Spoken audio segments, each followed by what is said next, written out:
Pakistan series जीत गया। सनसनीखेज मुकाबले के बाद दूसरे वनडे मैच में पाकिस्तान ने अफगानिस्तान को शिकस्त दे दी। 301 रन का हदफ ग्रीन शर्ट्स ने एक गेंद पहले हासिल किया। इमामुल हक और बाबर आजम ने दूसरी विकेट की शराकतदारी में 120 रन बनाए। नसीम शाह ने विनिंग स्ट्रोक खेला। दोनों टीमों के दरमियान सीरीज का आखिरी और तीसरा मैच कोलंबो में खेला जाएगा।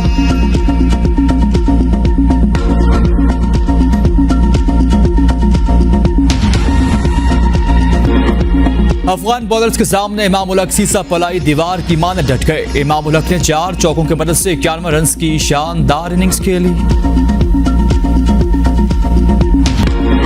कप्तान बाबर आजम ने 6 चौकों की मदद से 53 रन बनाए। फजल हक फारूकी की गेंद पर हशमतुल्लाह ने इनका कैच पकड़ा।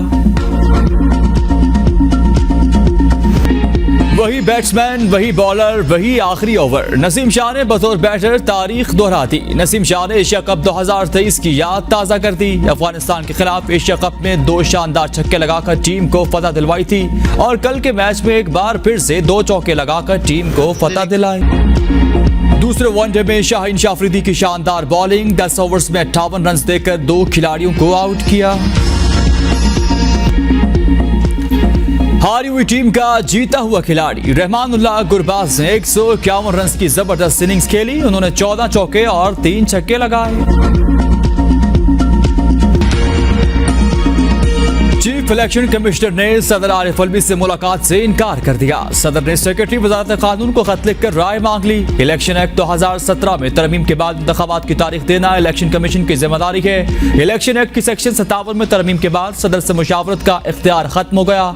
चीफ इलेक्शन कमीशन का सदर पाकिस्तान डॉक्टर आरिफ अलवी को जवाबी खत के मतन के मुताबिक सदर इलेक्शन की तारीख तब देते हैं जब वो खुद असेंबली तहलील करें। सदर मुमलिकत को इलेक्शन की तारीख देने का कोई इख्तियार नहीं। सदर डॉक्टर आरिफ अलवी ने जनरल इलेक्शन की तारीख का फैसला करने के लिए chief election commissioner Sikandar Sultan Raja को मुलाकात की दावत दी थी।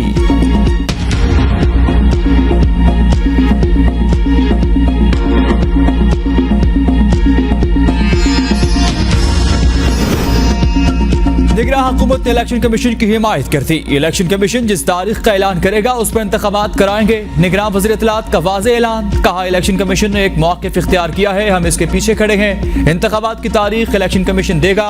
इंतखाबात के इनेकाद के लिए निगरान हुकूमत इलेक्शन कमीशन की मुआवनत करेगी। नई मरदमशुमारी के मुताबिक हल्का बंदियां करना इलेक्शन कमीशन का काम है। निगरान हुकूमत इलेक्शन कमीशन के इख्तियारात में मुदाखलत नहीं करेगी।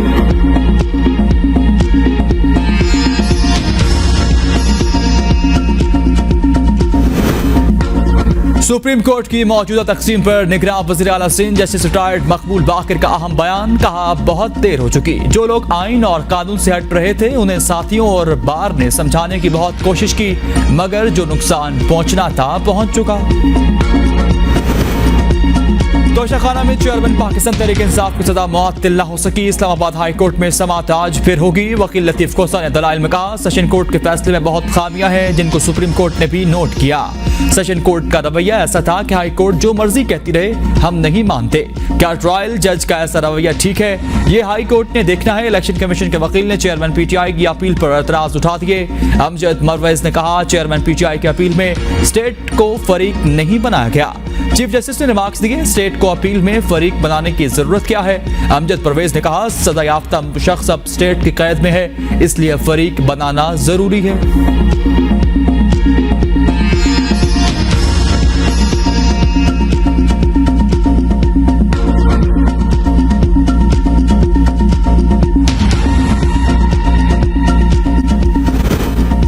सुप्रीम कोर्ट में चेयरमैन पीटीआई की दरख्वास्त पर समाअत का तहरीरी हुक्मनामा जारी। हाई कोर्ट का फैसला आने तक समाअत मुलतवी। चीफ जस्टिस ने कहा हाई कोर्ट केस सुन रखी है, इसका इंतजार करें, देखेंगे हाई कोर्ट क्या फैसला करती है। मुमकिन है इस्लामाबाद हाई कोर्ट रिलीफ फराहम कर दे।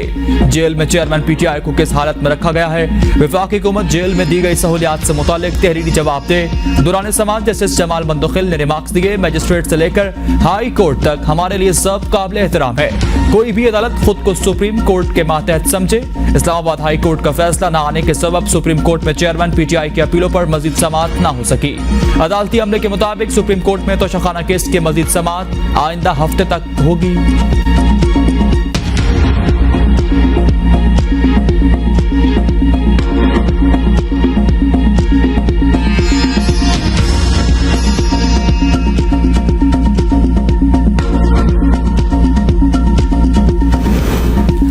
नवाज शरीफ को झूठे मुकदमे में बगैर किसी कसूर के इतनी सख्त सजाएं सुनाई गई। मरियम नवाज का ट्वीट लिखा कि इस वक्त इस तरह का कोई सवाल आपने पूछा था या ये सब आपको चेयरमैन पीटीआई के लिए याद आता है? पिछली बार आपने तोशाखाना चोर को रेस्ट हाउस शिफ्ट किया, इस बार होटल कैसे रहेगा? जिस हालत में चोरों को रखा जाता है उससे बहुत बेहतर हालत में रखा गया है। यह नवाज शरीफ की तरह इंतकाम पर मबनी सियासी मुकदमा नहीं, यहाँ चोरी सबूतों समेत पकड़ी गई है। महीनों सफाई के मुताबिक मौके दिए गए मगर चीफ जस्टिस का लाडला इनकी नाक के नीचे अदालत से भागता रहा। तब क्यों ना बोले?